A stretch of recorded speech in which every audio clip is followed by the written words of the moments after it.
Senhor presidente, eu me refugiei nesse cantinho aqui porque o barulho estava ensurdecedor. E eu tive que me refugiar aqui para poder ser ouvido. Eu quero cumprimentar o presidente Lewandowski, cumprimentar a presidente Dilma Rousseff, cumprimentar as senhoras e os senhores senadores.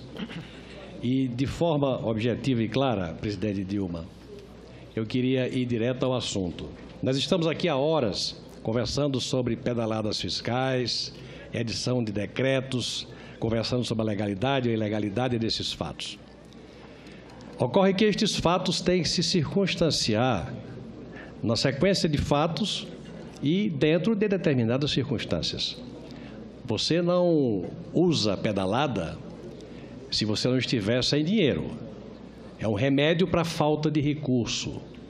Tanto é que os governos do PT, que foram 4, alguns são observados do ponto de vista da prática de pedaladas, outros não, porque houve momentos de bonança e houve momentos de escassez de recurso. As pedaladas, portanto, foram um remédio usado para a escassez de recurso, o uso de bancos públicos como elementos antecipadores de recursos que a União não tinha para que prioridades de governo não parassem. Como aqui foi dito, subsídio, por exemplo, para Plano Safra, Minha Casa Minha Vida e tantos outros programas de governo. Muito bem. Resta saber se o remédio usado, a pedalada, era, como alternativa, a melhor e a legal. E se houve, dentro da crise de falta de recursos, alertas para o que poderia estar por vir. E aí é o que eu não quero me valer de alertas que ocorreram, por exemplo, em julho de 2013, quando técnicos do Tesouro Nacional elaboraram um diagnóstico de 97 páginas sobre a situação fiscal e econômica do país, concluindo, aqui estão os relatórios, concluindo que ao final de 2015 o Tesouro Nacional estaria com um passivo de 41 bilhões na conta do subsídio em atraso, por ter concedido mais subsídios do que podia, não tinha orçamento para fazê-lo. O prazo para um possível downgrade seria de 2 anos, ou seja, era o sinal amarelo aceso. Isso é um documento da Secretaria do Tesouro Nacional. A contínua expansão fiscal, na ausência de correções, afeta a credibilidade da política econômica. Tudo isso consta de um relatório da Secretaria do Tesouro Nacional. Mas, em janeiro de 2014, um documento da Coordenação Geral de Operações de Crédito do Tesouro Nacional fala a coisa que mais me preocupa. No item 1.4, não obstante as considerações para manutenção das metas fiscais estabelecidas, entendemos importante apresentar os valores do passivo existentes na COPEC e o cenário preocupante de contínua elevação desse passivo junto às instituições financeiras, tanto no ano em curso como nos 2 próximos. Perspectiva sempre solicitada nas análises orientadas pela Lei de Responsabilidade Fiscal. Quais são esses números e qual era o cenário preocupante? Eu passo a ler. A partir de 2011, o crescimento é contínuo dos recursos de supostas pedaladas. Em 2011, foram 10 milhões de saques contra os bancos públicos. Em 2012, 15 bilhões. Em 2013, 30 bilhões. Em 2014, 55 bilhões. Em 2015, 60 bilhões de reais. O crescimento do volume do débito junto aos bancos públicos é apenas parte da ponta do iceberg de um fato maior. Em 2011, a dívida bruta do país estava em 55% do PIB, ou 2 trilhões. No final de 2015, a dívida pulou para 66% do PIB, ou cerca de 4 trilhões. Como meu tempo está acabando, eu quero ir direto à pergunta. Suponho que Vossa Excelência conhecia estes números.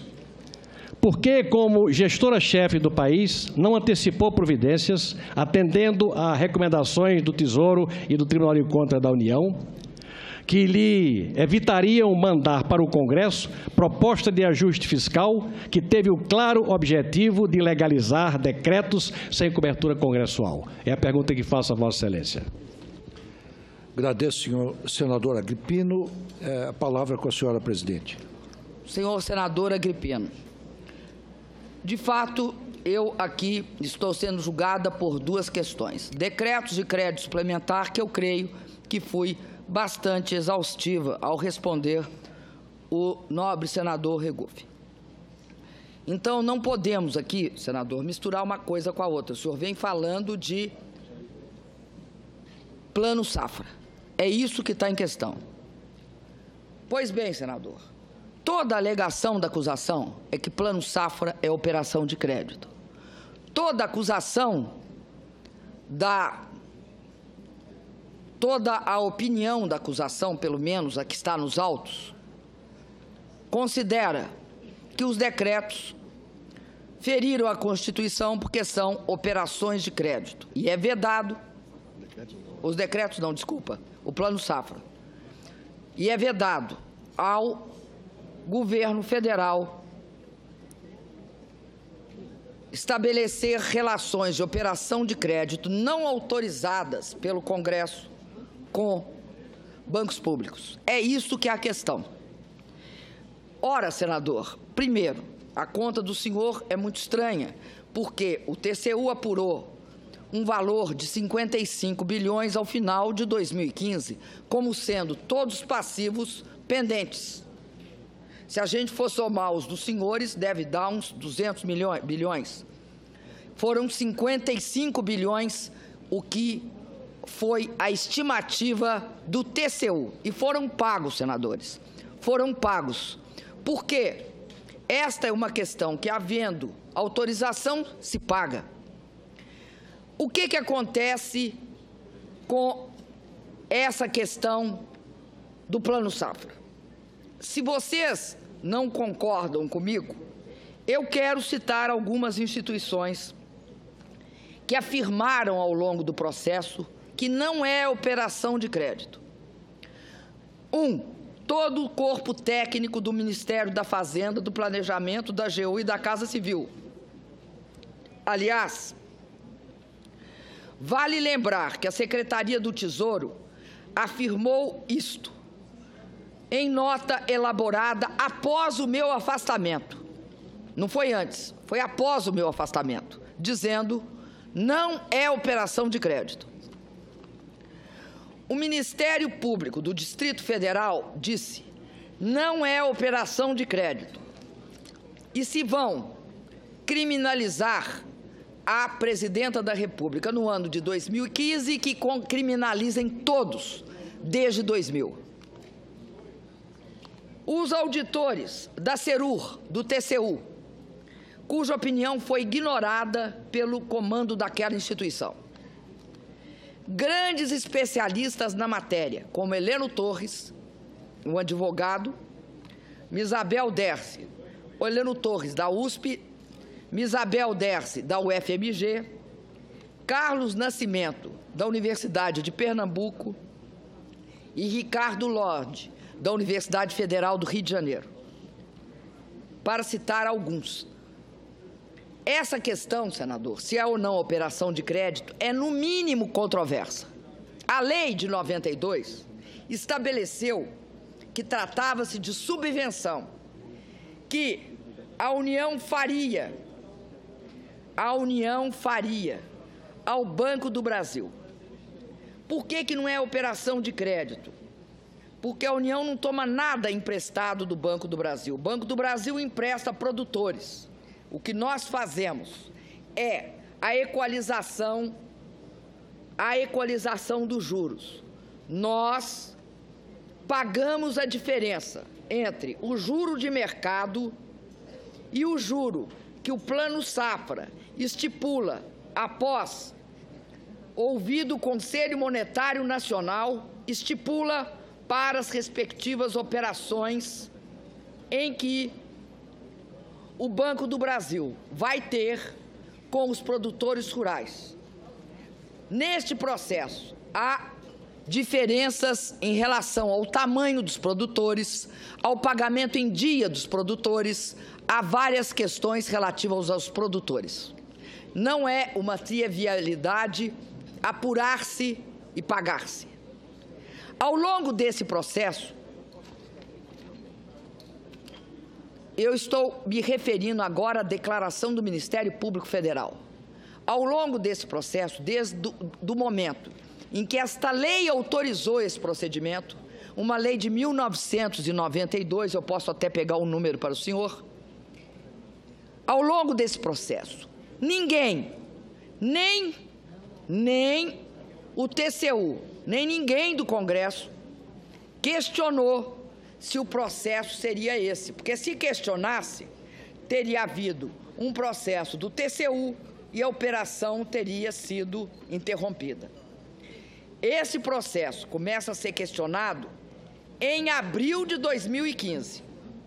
Como são 55 bilhões e a suposição é que o TCU gostaria que nós pagássemos 55 bilhões à vista e que nós vivíamos uma situação de queda da arrecadação, nós entramos com pedido de reexame junto ao TCU.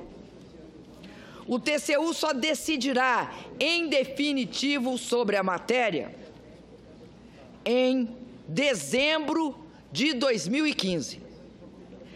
Neste momento, o governo faz uma pergunta ao TCU sobre as condições pelas quais, a partir daquele momento, nós não só deveríamos registrar isso que a lei dizia, que era uma autorização de subvenção da União por meio do Banco do Brasil. Perguntamos, devemos registrar e por que não registraram antes? Pergunta o TCU, não registramos antes porque a metodologia do Banco Central não considerava isso, nem tampouco dívida, nem tampouco impactando o resultado primário. Aí perguntamos, podemos pagar parcelado? O TCU levou um tempo para responder e nós achamos que essa seria uma nova controvérsia e preferimos, senador, pagar integralmente o passivo. Nós pagamos, na verdade, esses 55 mais 16, totalizando 71 bilhões. O que eram os 16? Era o devido neste momento, pelo ano de 2015. Acredito, senador, que este processo foi mudada a interpretação dele, o que não pode acontecer retroativamente.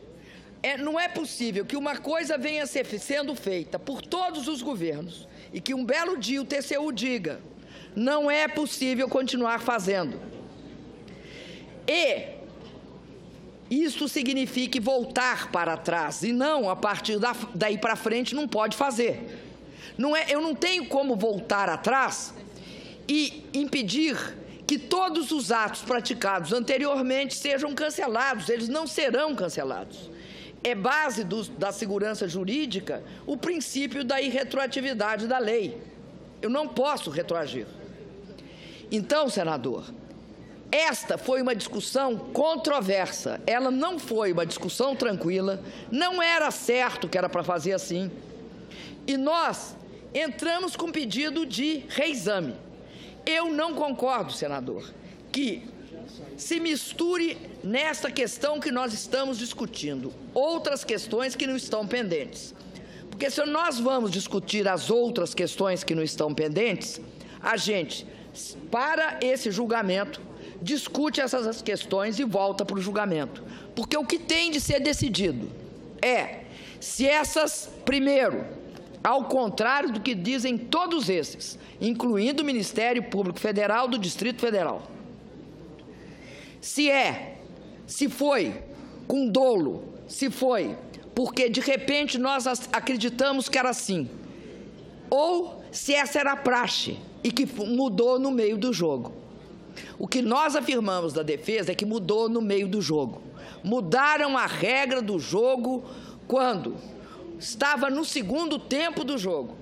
E aí, querem que a gente volte atrás, não só para o primeiro tempo desse jogo, mas para o primeiro tempo de todos os jogos que anteriormente aconteceram. Por quê? Este não é, repito, não é um processo simples. Tanto é que depois de muita discussão, nós chegamos a um acordo. Daqui para frente, serão 6 meses para ter a proposta de pagamento. E aí, tendo a proposta de pagamento, são 5 dias para pagar. Essa que foi a alteração. E isso, repito, começou em abril de 2015, essa discussão, nessas condições que eu estou dizendo. Não é eu que só falo das perícias, falo dos especialistas. Agora, além disso, além deste fato, tem um outro fato muito importante. Não há retroatividade. Não há, por qualquer consideração legal correta. Então, se é daqui para frente, que seja daqui para frente. Quero lembrar que daqui para frente nós saldamos todos os passivos pendentes. E isso, senador, no momento de maior dificuldade fiscal. Não era um momento de grande e de enorme margem de manobra fiscal. Não era. E mesmo assim nós pagamos. Se fosse esse o entendimento passado, por que não pagaríamos quando havia melhores condições fiscais? Esta é uma questão que tem de ser analisada com a maior seriedade possível, porque ela integra a acusação. Eu sou acusada de 2 coisas aqui: 3 decretos e as operações do Plano Safra, como sendo as chamadas pedaladas fiscais. E o mais interessante nessa história, senador, é que não há, a perícia diz, todos dizem, um ato meu, porque a lei não mandava que assim fosse. A lei autorizava o Ministério da Fazenda, a partir do Conselho Monetário Nacional, a operar essa questão. A partir do momento em que não tem um ato meu neste processo, inventaram algo absolutamente kafkiano, que era a minha relação com o ex-secretário do Tesouro, Arno Augustin. Diziam que a prova que eu participei era que não sabiam quando começava o Arno Augustin e quando eu começava. Nós éramos siameses. Ocorre, senador, que tem aí uma profunda falha nesse processo. Até porque talvez ele tenha sido feito com um impulso no sentido de me condenar. Qual é a falha? É que o Arno Augustin, senador, tinha deixado o governo em dezembro de 2014. Tinha assumido a Secretaria do Tesouro, o Santive. Portanto, senador, nem a acusação foi capaz de reconhecer esta questão fantástica, que é a minha relação não com o Arno Augustin, mas com o Santive. Eu estou sendo acusada de ser amiga do Arno Augustin no momento em que ele não era mais secretário do Tesouro. Beira ao mais completo e integral absurdo. Muito obrigado, senador.